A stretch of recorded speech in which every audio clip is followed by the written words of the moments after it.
back into it, Q4 now. What will they be able to produce? I expect something a little bit quicker, a little bit more confident. It's that time of the day where this all starts to need to be able to come together in a fashion becoming of a jet sprint drivers. The boys from Whakatane, Group A, brought to you by Sprint Tech Boats.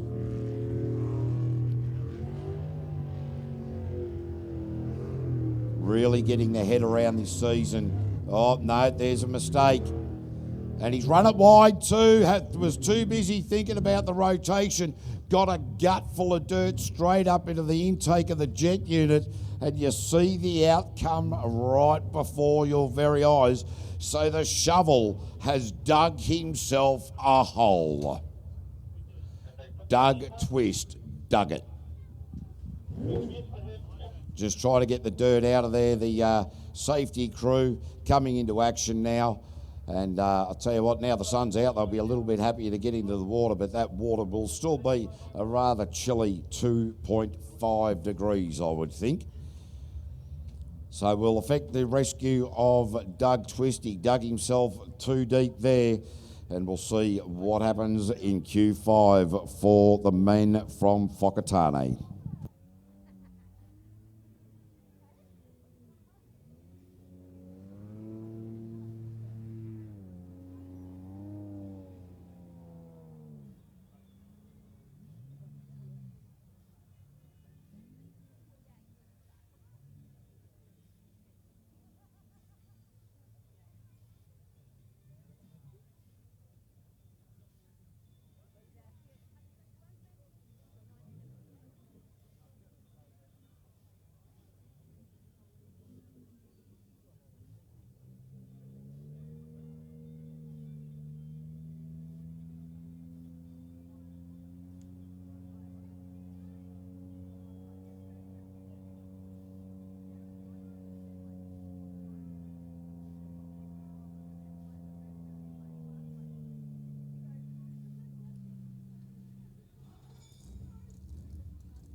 No Limits, Matty Harab out on track at the moment. This is qualifying for Group A style. Pinky doing the navigational duties. And these guys absolutely winding the wick up on this No Limits machine now.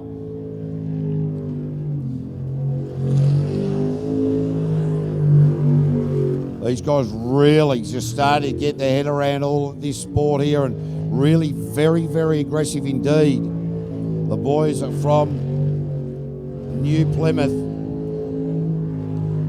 This is a tidy looking run, or a little bit of an oversteer. Just caught it as the boat was running a little bit wide into that channel, grabbed it back again. Now down through the bottom, through the sweeper, and the time is a very, very tidy 52.388. They will be very happy with that indeed. So great run there for the No Limits Group A, brought to you by Sprint Tech Boats. Big shout out to Mike Simonson watching the live stream. He's in the steering wheel couch up there, just taking it nice and easy. Lots of people from around the world tuning in everywhere as we see Ross Travers and Amanda Kiddo in the radioactive machine vying for the championship. It might be a mountain too high to climb with the lead that Ollie Silverton has going into this final round. But Amanda Kiddo might take out the overall Navigators Championship. So Ross from Wanganui or Fordell actually. Amanda Kiddo from Tikakino. Ross the mechanic. Amanda the farmer. A bit late around there, but Ross Travers still very, very smooth indeed. So this is looking like a very tidy run for Radioactive, currently number 3 in NZ. This pairing worked beautifully together. Ross just squeezing as much out of this Group A engine as he can through the line. At a 53.223 there for Ross Travers and Amanda Kiddo. Matty Harrop is quicker than them by about 0.9 of a second. Sorry, 1.9 or 1.1. I can't work it out, to be fair. No, I didn't bring me abacus. I forgot me calculator, and I've got me feet in socks with me jandals, so I can't use me toes. But a really interesting story with that pairing. Amanda Kiddo had a really big... was involved in a big car accident in the middle of last year, and some of the motivation was where Ross said, mate, if you get yourself sorted, we are going jet sprinting again. And that was just that bit of a kick along that Amanda needed, and they've been doing a great go of it all season. But now it is Ollie Silverton and Sharma Putranui, the people that are leading the championship. As we said, normally it's Jess sitting alongside Ollie Silverton. It's Sharma Putranui. Normally navigating with Sam Newdick in the PSP Unlimited category. Couldn't make it here today, so the navigator... Oh, Ollie Silverton up on the dirt, landed it again, Krusty Demons motorbike style. Oh, he's hooked into it, bonked it down, kept his foot into it.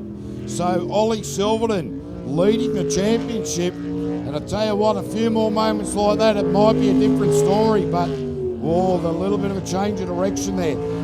Driving very confidently, using every available millimetre of water and some of the dirt to get himself around this course. Oh, a bit of a tight turn, he squared that off a little bit. So a 51.711 straight to the top of the table there for Ollie Silverton.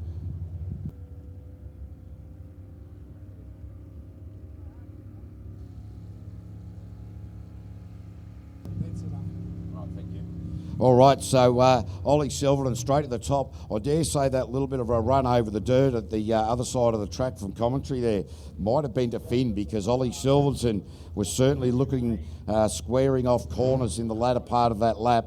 Nothing too damaging there. The team down there at PSP, incredibly professional they come. It's like the circus rolling into town. Cy Gibbon, Sarah Gibbon, the Novus Autoglass Autoglass replacement. Novus, show us your crack, and of course Novus sponsoring the Novus Autoglass Wanaka Aqua Track here this weekend. And Cy and Sarah looking really good out there at the moment. They've been chasing the extra 10 kilometres. They've been doing an incredible amount of testing, and it seems to be coming to fruition. They've found that little bit extra. The split's pretty good at a 24.9. As we get into the day a little bit further, we'll start talking about the splits, working out who's in, who's out, who's up, who's down. So this is looking aggressive. So Cy and Sarah Gibbon across the line now with a 51.527, straight to the top of the table, 0.2 quicker than Ollie Silverton. Welcome back to the top, Cy and Sarah qualifying for Group A. great to see those guys finding the power and the reliability that they've been struggling to find all season.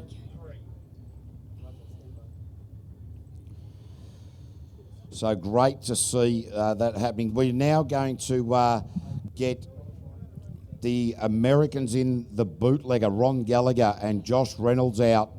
They are going to have our final run before lunch. Now, ladies and gentlemen, you are welcome into the pit and paddock area during the lunch break. However, there are some very serious rules you need to consider before going in there. No alcohol allowed in the pits. You will not be asked to leave the pits. You will be asked to leave the venue. The same goes with smoking. It is a working pit area. We want you to enjoy that.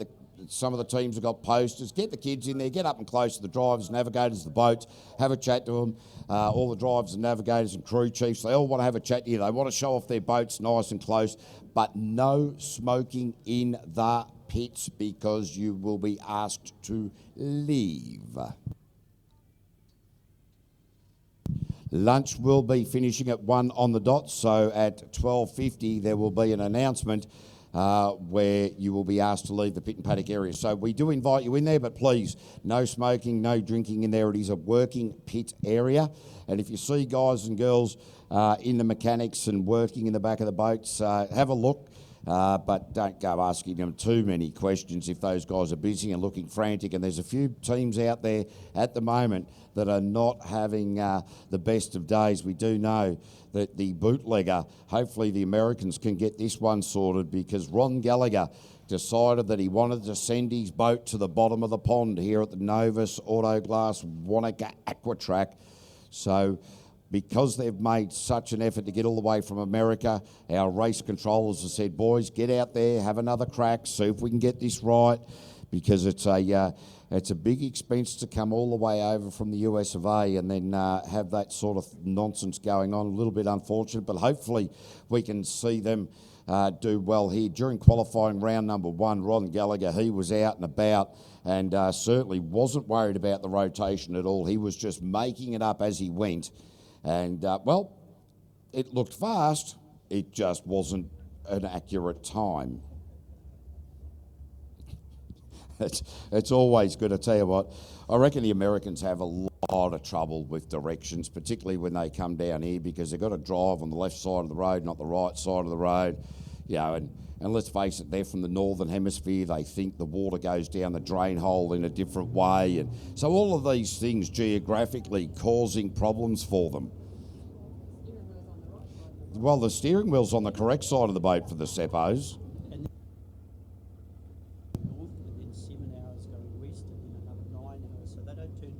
Well, Matt Manell, our timing expert, just explained to me that in America, because the country's so big, they're not used to turning tight corners like here in New Zealand. They do 7 hours straight, then they turn left. Then they do another 5 hours somewhere else west, and then they turn right. So these tight tracks that we find here in New Zealand certainly made it very clear. I guess Ron will be very, very careful to make sure that this reverse bucket is well and truly up as he comes to the start line. They certainly gave themselves a bit of a cold shower this morning, no doubt about that. So let's keep a very close eye on this. If qualifying round number 1 was anything to go by, this could be very exciting indeed. They're just idling in the launch pool at the moment, getting themselves set.